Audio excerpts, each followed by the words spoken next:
Hi, babes. Good morning. I'm going to read you one of my absolute favorite books. I know. All these books are my favorite. Every single last one of them. And that's what I always say.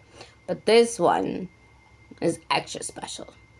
This one my mommy used to read to me again at nauseum.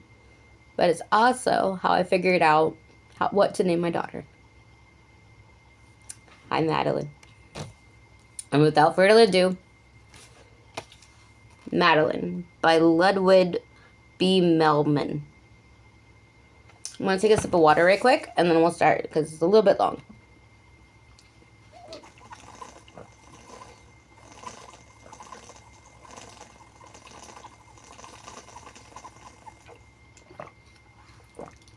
Okay. Sorry. Madeline.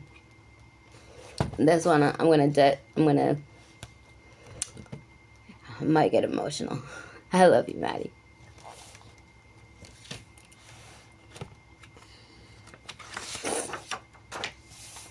Madeline by Ludwig Bemelmans.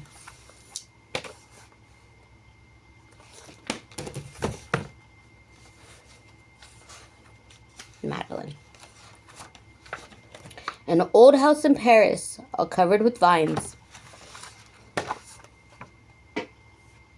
Move a little closer if my chair will let me. There we go. Lived 12 little girls in 2 straight lines. In 2 straight lines, they broke their bread.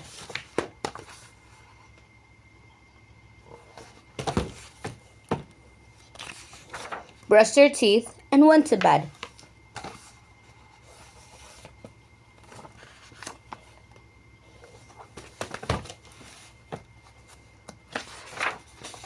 They smiled at the good and frowned at the bad.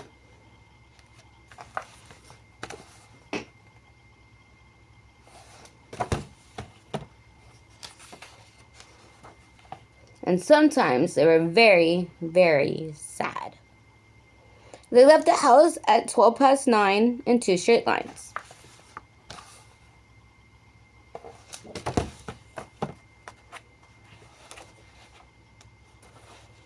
In the rain or in the shine.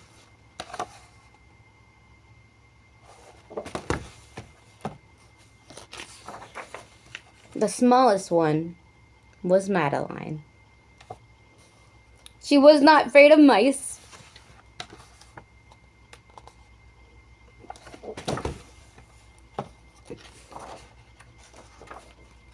She loved winter, snow, and ice. To the tiger at the zoo, Madeline just said, "Pooh, pooh." And actually, when Maddie sees animals in the zoo, she's more like, "Oh, Mommy!" That's how she goes. Nobody knew quite so well how to frighten Miss Clavell. In the middle of the night, Miss Clavell turned on her light. Something is not right. Oh no. What's going on? Little Madeline sat up in bed and cried and cried. Her eyes were red. And soon Mr. Cone came and rushed out to the phone. Oh no. What's going on with Madeline? Party. He dialed Dayton 106, which is like 911. Nurse, it's an appendix. Everybody had a cry. Not a single eye was dry. Madeline was in his arms, wrapped up in a blanket, safe and warm. Quickly, quickly, go save Maddie. Little Maddie needs help. In a car with a red light, they drove into the night. Madeline woke up 2 hours later in a room with flowers.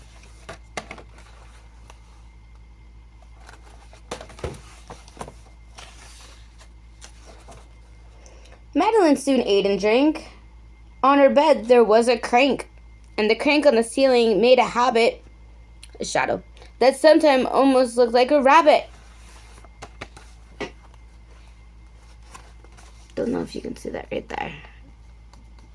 But see, it's the lighting. See how it looks like a rabbit?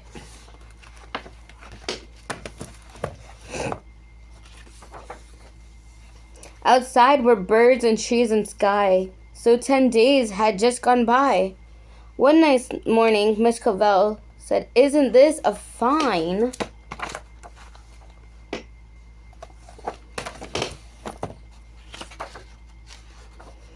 day to visit Madeline?"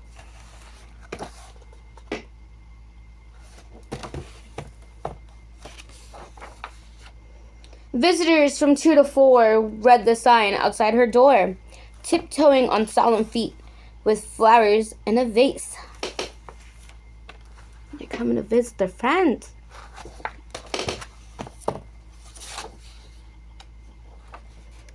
So they walked in and said, "Ah," to all her toys and candy and dollhouse from Papa.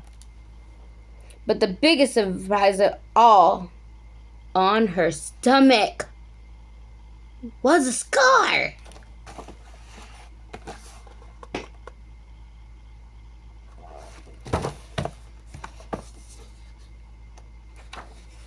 Goodbye, they said. We'll come again. And the little girls left in the rain.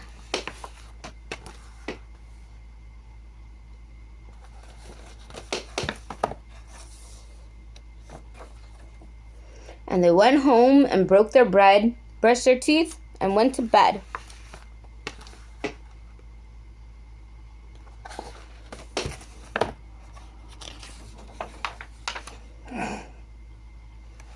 In the middle of the night, Miss Cavell turned on her light. Something is not right. And afraid of a disaster,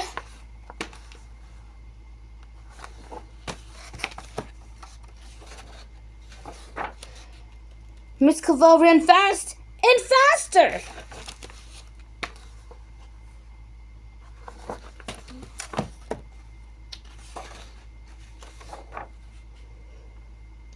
And she said, "Please, children, tell me what is troubling you."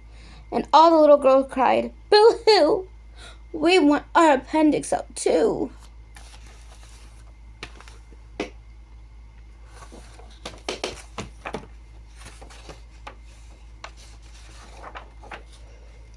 "Good night, little girls. Thank the Lord that you are well. Now go to sleep," said Miss Cavell.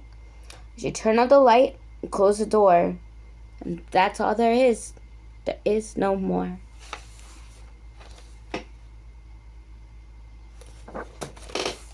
And throughout the book, there are pictures of certain things in Paris. There's the Eiffel Tower. There's the Palais Vendôme.